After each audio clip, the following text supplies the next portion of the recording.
Hoje, no livro de Levítico, vamos focalizar o que a Bíblia chama de tabernáculo no deserto, a qual nós temos chamado de tenda de adoração. Moisés foi instruído para construir esta tenda de adoração ou tabernáculo. E esse tabernáculo no deserto não somente mostrou ao povo como se aproximar de um santo Deus em adoração, mas é que ele era também um lugar onde o sacerdote e o povo de Israel se encontravam com Deus. Esse foi o lugar onde eles encontraram a direção de Deus. O tabernáculo não somente nos fala de adoração, mas também de Jesus Cristo. Tudo nele retrata Jesus Cristo e a salvação que vem através dele. O próprio Jesus disse em muitos lugares no Novo Testamento: Moisés escreveu sobre mim. Em nenhuma outra parte do Antigo Testamento encontraremos tão clara essa verdade, ou seja, o retrato de Jesus e seu sacrifício. Como estamos no livro de Levítico, a ordem é imperativa. Se esperamos entender Levítico, então temos que entender o tabernáculo, temos que entender essa tenda de adoração. O livro de Levítico foi realmente o manual do ministro. Lembre que o tabernáculo do deserto tinha 6 artigos de mobília, 6 móveis diferentes. Esta mobília estava colocada dentro do tabernáculo em forma de uma cruz. Então, já podemos perceber que o tabernáculo do deserto, ou a tenda de adoração, estava nos falando sobre Jesus Cristo e salvação. Sim, salvação que viria através dele. Nós não conseguimos falar sobre isso na última lição, mas entre o lugar santo, onde 3 mobílias estavam colocadas, e o lugar santo dos santos, onde uma mobília estava colocada, havia um véu muito espesso, muito grosso. Até lá, na pequena barraca de adoração, esse véu foi produzido com um material muito forte. Flávio José disse que nem cavalos puxando em direção oposta conseguiriam rasgar aquele véu que estava lá no tabernáculo. Anos depois, quando o Templo de Salomão, o grande Templo de Salomão, foi construído e muito bem elaborado, lá estava o véu, grande como uma cortina de teatro. Esse é um dos grandes milagres da Bíblia que, frequentemente, de uma forma desavisada, lá está ela falando sobre a morte de Jesus Cristo. Estamos nos referindo agora, por exemplo, no Novo Testamento, lá está também o véu. Quando Jesus morreu na cruz, aquele véu que estava entre o lugar santo e o lugar santo de santos, sobrenaturalmente, se rasgou de alto a baixo. Lá no Templo de Salomão, em Jerusalém, no mesmo momento em que Jesus morreu na cruz, esse milagre aconteceu. A Bíblia diz: E Jesus, clamando outra vez com grande voz, entregou seu espírito. E eis que o véu do templo se rasgou em 2 de alto a baixo. Esse é um dos grandes milagres da Bíblia. No livro de Gênesis, nós lemos que quando o homem pecou, Gênesis 3 lembra, e está nos falando como era, e como é ainda hoje. A pior consequência do pecado do homem, como era e como é o divórcio. A separação entre Deus e o homem. A solução para esse fundamental problema é a reconciliação desse divórcio. É realmente tudo que a Bíblia é e tudo que ela nos diz. É exatamente essa mensagem do tabernáculo ou da tenda de adoração. É isso também que retrata o Templo de Salomão. É isso que toda essa forma de adoração está tentando dizer para nós. Deus nos mostra o caminho de volta para ele. No final de Gênesis 3, é-nos dito que o caminho de volta para a árvore da vida era guardado por uma espada flamejante. Esta é uma bonita linguagem alegórica, nos dizendo que só existe um caminho de volta para Deus. Este caminho é através de algo que esta espada flamejante está simbolizando. Claro, esse caminho é Jesus Cristo, ele mesmo. A palavra de Deus, a qual é descrita em outro lugar nas Escrituras, como a espada de 2 gumes. Isto é Jesus. Esta é realmente a fundamental mensagem do tabernáculo do deserto, especialmente como podemos encontrar no Novo Testamento comentários sobre o tabernáculo ou a tenda de adoração. O grande comentário da Bíblia é a própria Bíblia. Isto é especialmente verdade se você considerar o Novo Testamento comentando sobre o Velho Testamento. Existe outro grande comentário do Novo Testamento acerca do tabernáculo do deserto no Velho Testamento. Esta verdade tem a ver sobre o fato de que o tabernáculo é todo sobre Jesus Cristo. Todas as mobílias que encontramos no tabernáculo eram sobre Jesus. O altar de bronze retrata sua morte. O lavatório representa a lavagem, a purificação de nossos pecados que Jesus veio nos trazer e mais. Ele é a luz do mundo, isto é a lâmpada de ouro. Ele é o pão que veio dos céus para nos sustentar. Isto é retratado na mesa dos pães. E no altar de incenso, vemos que Jesus é o grande sumo sacerdote que sempre intercede por nós. Tudo era sobre ele. Todo o esquema ou padrão do tabernáculo era sobre nosso Jesus. No livro de Hebreus, nós temos alguma coisa que é talvez a mais dinâmica observação do Novo Testamento sobre a tenda de adoração. O livro de Hebreus tenta ser uma ponte para atravessarmos o espaço que há entre o Velho e o Novo Testamento. Afinal, por que é que não fazemos sacrifícios com animais nos dias de hoje? Quando comparamos os requerimentos do Velho Testamento com os requerimentos do Novo Testamento, fica óbvio que os requerimentos de Deus mudaram. Os requerimentos divinos de Deus mudaram na história do homem e Deus. Deus não requer sacrifício de animal hoje.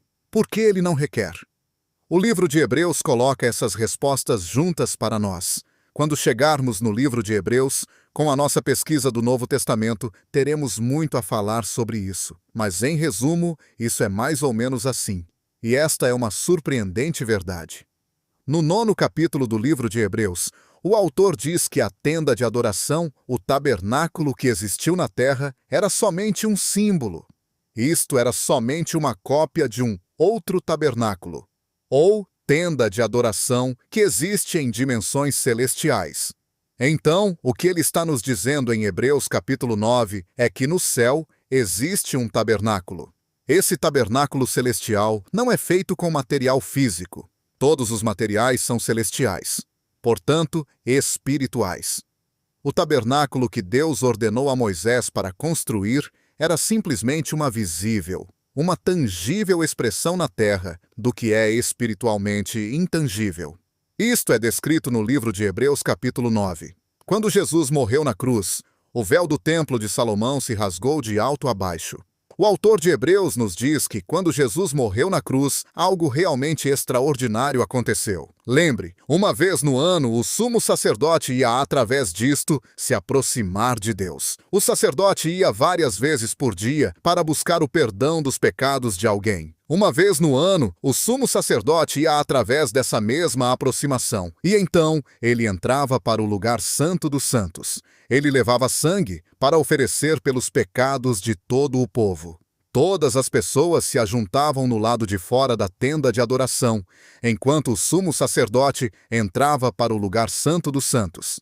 Deste mesmo modo, quando Jesus morreu na cruz, ele se tornou o grande sumo sacerdote. E no céu ele fez, através desse ato, a nossa aproximação ao tabernáculo celestial.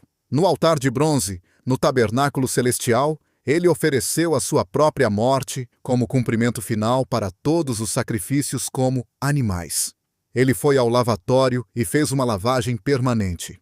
No livro de Apocalipse, quando nós nos reunirmos em volta do trono e nos aproximarmos de Deus, o Deus da revelação e dos simbolismos das revelações, não seremos lavados com água. Isso será um mar de vidro claro, como cristal. Em outras palavras, a água é solidificada porque a lavagem é permanente. Quando Jesus morreu na cruz e foi ao tabernáculo celestial, ele fez uma limpeza, uma lavagem permanente. Ele assegurou para nós uma limpeza permanente até que um dia seremos transformados em um corpo celestial. Então Jesus fez todo o caminho do Santo dos Santos. O livro de Hebreus diz que, quando ele foi ao Santo dos Santos, no tabernáculo celestial, ele não ofereceu nenhum sacrifício com sangue de animal. Ele ofereceu o seu próprio sangue para Deus, uma só vez, para perdão dos pecados de todo o mundo. De acordo com Hebreus, é esse tabernáculo celestial que faz o tabernáculo da terra ter o significado. No Velho Testamento, o tabernáculo era apenas um símbolo externo. Era somente uma expressão física da gloriosa realidade espiritual que envolveu a morte de Jesus Cristo na cruz.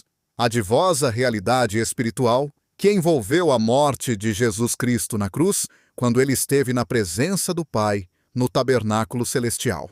Quando você lê o livro de Hebreus, você se questiona: o que isso quer dizer? O que isso significa? E o que isso significa para mim? O autor de Hebreus diz: a realidade celestial da qual estas aqui são somente cópias. Cristo entrou na presença de Deus como nosso amigo, e isso não aconteceu em nenhum lugar da terra, que é apenas uma mera cópia do real templo que está nos céus. O Senhor Jesus morreu por todos, livrando-nos para sempre do poder dos pecados, e isto significa, prezado ouvinte, que agora nós podemos entrar e andar no lugar santo dos santos, onde Deus está, pelo sangue de Jesus, por seu sangue precioso, sangue do Cordeiro sem mancha, sem marca. Ele assegurou, afiançou para nós a salvação. Ele não somente assegurou para nós a salvação, mas ele fez isto. Este é o novo modo de vida que Cristo deu para nós, rasgando a cortina e nos deixando direto lá na presença do Santo Deus. E desde que esse grande sumo sacerdote fez o nosso papel no templo de Deus, nós mesmos estamos livres para entrarmos na presença de Deus e Ele nos receberá com a maior alegria, porque o sangue de Jesus Cristo tem sido espargido sobre nós e nos feito limpos. Estamos lavados com a mais pura água. Você consegue ver agora o que realmente o Senhor está nos dizendo? Ele diz: não é fácil para o homem pecador ir até a presença de Deus, porque existe o divórcio entre Deus e o homem em Gênesis 3. Não é assim tão simples para o homem ser reconciliado com Deus. Fato é que quando o homem pecou, Deus imediatamente colocou em ação esse plano para reconciliá-lo e redimi-lo. Deus queria pôr um fim nesse divórcio entre Deus e o homem. Agora não existe mais esse divórcio. O homem foi reconciliado com Deus através da morte de Jesus Cristo. Mas não somente esse divórcio está reconciliado, não somente estamos salvos, mas a grande conquista é que agora temos livre acesso à presença de Deus. Na tenda de adoração, nunca o pecador poderia ir além do portão do pátio. O sacerdote o encontrava e mostrava como sacrificar o seu animal no altar de bronze e só. Lá ficava o pecador esperando o sacerdote entrar na presença de Deus em seu lugar. O pecador nunca poderia entrar na presença de Deus. Somente o sacerdote intercedia. Mas tudo isso acabou quando Jesus Cristo morreu na cruz. Ele cumpriu todos os significados desses sacrifícios como animais. E quando Jesus morreu na cruz, Ele tornou possível para você e para mim entrarmos na presença de Deus. Todas essas coisas têm sido descritas neste maravilhoso milagre que a Bíblia registra. Eu não acho que entendemos claramente ou apreciamos como deveríamos esse maravilhoso milagre. Se o apreciássemos como deveríamos, estaríamos muito mais na presença de Deus. Deus pagou um alto preço para que você e eu pudéssemos nos achegar à sua gloriosa presença para adorá-lo e conversarmos com ele. É por isso que o autor de Hebreus fala-nos de uma forma tão vibrante o que tudo isso significa com essas palavras. E assim, queridos irmãos, agora podemos nos achegar ao lugar santo dos santos, onde Deus está, por causa do sangue de Jesus. Este é o primeiro novo modo de vida. Sim, novo modo de vida que Cristo nos deu, rasgando a cortina e abrindo o caminho até Deus, que é justo e que tem cumprido e cumprirá o seu prometido.